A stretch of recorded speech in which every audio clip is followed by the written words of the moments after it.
ഭാഗം 5. നമ്മൾ കഴിഞ്ഞ ഭാഗത്തിൽ കണ്ട ടി മ്യൂസിയത്തിൽ കുണ്ട്ല വാലി റെയിൽവേ ലൈനിനെ പറ്റി പറയുന്നുണ്ട്. മൂന്നാർ മുതൽ ടോപ്പ് സ്റ്റേഷൻ വരെ നീണ്ടുകിടക്കുന്ന ഒരു റെയിൽവേ ലൈനാണ് കുണ്ട്ല വാലി റെയിൽവേ ലൈൻ. ഇപ്പോൾ മൂന്നാർ ടൗണിലുള്ള കണ്ണൻദേവൻ ഹൈറേഞ്ച് പ്രൊഡക്റ്റ് KDHPയുടെ ഒരു പ്രധാനപ്പെട്ട ഔട്ട്ലെറ്റ് അന്നത്തെ മൂന്നാർ റെയിൽവേ സ്റ്റേഷൻ ആയിരുന്നു. കുണ്ട്ല വാലി റെയിൽവേ ലൈൻ ഒരു മോണോ റെയിൽ സിസ്റ്റമായിരുന്നു. അത് പിന്നീട് 2 അടി വീതിയുള്ള നാരോ ഗേജ് റെയിൽവേ ലൈനാക്കി മാറ്റിയിട്ടുണ്ടായിരുന്നു.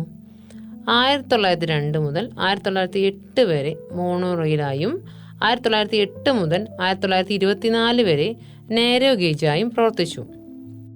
35 കിലോമീറ്റർ നീളമുള്ള ഈ റെയിൽവേ ലൈനിന് മൂന്നാർ, മാട്ടുപ്പെട്ടി, പല്ലാർ, ടോപ്പ് സ്റ്റേഷൻ മുതലായ സ്റ്റേഷനുകൾ ഉണ്ടായിരുന്നു. ചായപ്പൊടിയും മറ്റുൽപ്പന്നങ്ങളും കൊണ്ടുപോകാൻ വേണ്ടിയാണ് ഈ റെയിൽവേ ആദ്യം പ്രവർത്തിച്ചിരുന്നത്. കാളവണ്ടി പോയിരുന്ന വഴിയാണ് പിന്നീട് റെയിലിന് വേണ്ടി ഉപയോഗിച്ചത്. ഈവിംഗ് സിസ്റ്റം എന്നാണ് മോണോ റെയിൽ സാങ്കേതിക വിദ്യയുടെ പേര്. ചെറിയ ഒരു ചക്രം സ്റ്റീൽ ലൈനിലും വലിയൊരു ചക്രം മണ്ണിലൂടെയുമാണ് ഓടുന്നത്. ഒരു ചെറിയ സ്റ്റീൽ റെയിലിന് ഒരുപാട് ഭാരം കൊണ്ടുപോകാനുള്ള പ്രാപ്തിയുണ്ട്. ആ പ്രാപ്തിയാണ് അവിടെ ഉപയോഗിക്കപ്പെടുന്നത്. ആ സ്റ്റീൽ ലൈനിൽ ഓടുന്ന ചെറിയ ചക്രത്തെ മണ്ണിലോടുന്ന വലിയ ചക്രം ബാലൻസ് ചെയ്ത് മുന്നോട്ട് കൊണ്ടുപോകും. ആദ്യകാലത്ത് ഈ മോണോ റെയിൽ വലിച്ചിരുന്നത് കാളകളായിരുന്നു. പിന്നീട് അത് എഞ്ചിനാക്കി മാറ്റുകയായിരുന്നു. ചായ ചക്ക് അഥവാ ടീ ചെസ്റ്റ് മൂന്നാറിൽ നിന്നും മോണോ റെയിലിൽ കയറ്റി ടോപ്പ് സ്റ്റേഷനിൽ എത്തിക്കും. ടോപ്പ് സ്റ്റേഷനിൽ നിന്നും ഏരിയൽ റോപ്പ് വേ വഴി 5 കിലോമീറ്റർ താഴെയുള്ള കോടകുടി അഥവാ ബോട്ടം സ്റ്റേഷനിൽ എത്തിക്കും. കോടകുടി സ്റ്റേഷനിൽ നിന്നും 15 കിലോമീറ്റർ അകലെയുള്ള ബോഡിനായക്കർ റെയിൽവേ സ്റ്റേഷനിലേക്ക് കാളവണ്ടി വഴി ചായ ചാക്ക് അഥവാ ടീ ചെസ്റ്റ് എത്തിക്കും. പിന്നീട് ഇന്ത്യയുടെ പല ഭാഗത്തേക്കും റെയിൽവേ വഴി അയക്കുകയും തൂത്തുക്കുടി പോർട്ട് വഴി ഇംഗ്ലണ്ടിലേക്ക് കയറ്റുമതി ചെയ്യുകയും ചെയ്തിരുന്നു. അങ്ങനെയാണ് മൂന്നാറിലെ ചായപ്പൊടികൾ ഇംഗ്ലണ്ടിലെ തീൻമേശയിലേക്ക് എത്തിയിരുന്നത്.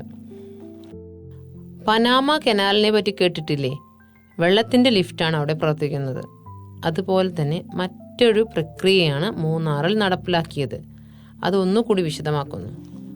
മൂന്നാർ എന്ന ഒരു മലയിൽ നിന്നും ടീ ചെസ്റ്റ് അതിലും ഉയരത്തിലുള്ള മാട്ടുപ്പെട്ടിയിലേക്കും അവിടെ നിന്നും അതിലും ഉയരത്തിലുള്ള ടോപ്പ് സ്റ്റേഷനിലേക്കും മോണോ റെയിൽ വഴി കൊണ്ടുപോയി അവിടെ നിന്നും താഴെയുള്ള ബോട്ടം സ്റ്റേഷൻ മലയിലേക്ക് ഏരിയൽ റോപ്പ് വേ വഴി ഇറക്കി കാളവണ്ടി വഴി 15 കിലോമീറ്റർ അപ്പുറമുള്ള ബോഡിനായക്കർ സ്റ്റേഷനിലേക്ക് എത്തിച്ച് ലോകത്തിൻ്റെ പല ഭാഗങ്ങളിലേക്കും എത്തിക്കുന്നു. പക്ഷേ 1924 വെള്ളപ്പൊക്കത്തിൽ ഈ റെയിൽവേ ലൈൻ പൂർണ്ണമായിട്ടും തകർന്നുപോയി. പിന്നീട് അത് രണ്ടാമത് ഉണ്ടാക്കിയതുമില്ല. ഈ മോണോ റെയിലിൻ്റെ ഒരു രൂപം ഇന്ത്യൻ റെയിൽവേയുടെ നാഷണൽ മ്യൂസിയം ന്യൂഡൽഹിയിൽ പ്രദർശിപ്പിച്ചിട്ടുണ്ട്. പട്ടിയാല റെയിൽവേ മോണോ റെയിൽ സിസ്റ്റത്തിൻ്റെ ഭാഗമായിട്ടുള്ള എഞ്ചിനാണ് പ്രദർശിപ്പിച്ചിട്ടുള്ളത്. കുണ്ട്ല വാലി റെയിൽവേ ഇന്നുണ്ടായിരുന്നെങ്കിൽ നമുക്ക് യൂറോപ്യൻ രാജ്യങ്ങളിൽ കാണുന്ന പോലെയുള്ള മലയോര റെയിൽവേ കാഴ്ചകൾ കേരളത്തിൽ കാണാൻ പറ്റുമായിരുന്നു.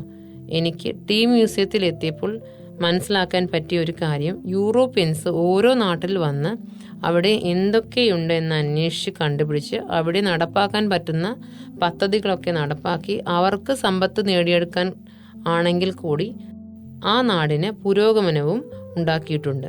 അത് അനുമോദനീയമാണ്. പിന്നീട് അവിടെ നിന്നും ഞങ്ങൾ മാട്ടുപ്പെട്ടി ഡാം കാണാൻ പോയി. അപ്പോഴേക്കും വൈകുന്നേരമായി. നല്ല ഇരുട്ട് തുടങ്ങിയിരുന്നു. സത്യത്തിൽ അവിടെ നെറ്റ്വർക്ക് തീരെ കിട്ടുന്നുണ്ടായിരുന്നില്ല. നമ്മൾ ഒരു ഐഡിയ വെച്ച് അങ്ങനെ പോകാമെന്ന് മാത്രം. മാട്ടുപ്പെട്ടി ഡാം കഴിഞ്ഞതിൽ പിന്നെ ഇരുട്ട് കൂടിക്കൂടി വരുന്നതായി തോന്നി. 1953 മാട്ടുപ്പെട്ടി ഡാം മുതിരപ്പുഴയാറിന് കുറുകെ കെട്ടിയത്. പള്ളിവാസൽ ജലവൈദ്യുതി പദ്ധതി ഈ അണക്കെട്ടുമായി ബന്ധപ്പെട്ടതാണ്. അത് കഴിഞ്ഞാൽ പിന്നെ ടോപ്പ് സ്റ്റേഷൻ റോഡാണ്. നല്ല മനോഹരമായൊരു വഴിയാണ്. മാട്ടുപ്പെട്ടി, ടോപ്പ് സ്റ്റേഷൻ റോഡുകളാണ് ആദ്യ കാലഘട്ടങ്ങളിൽ മൂന്നാറിന് ചരിത്രം തിരുത്തി കുറിച്ച വഴി. അതിമനോഹരമായ ഒരു താഴ്വാരത്താണ് മാട്ടുപ്പെട്ടി ഡാം സ്ഥിതി ചെയ്യുന്നത്. ഈ പ്രകൃതിയുടെ മനോഹാരിതയാണ് ഇടുക്കിയുടെ കൈമുതൽ.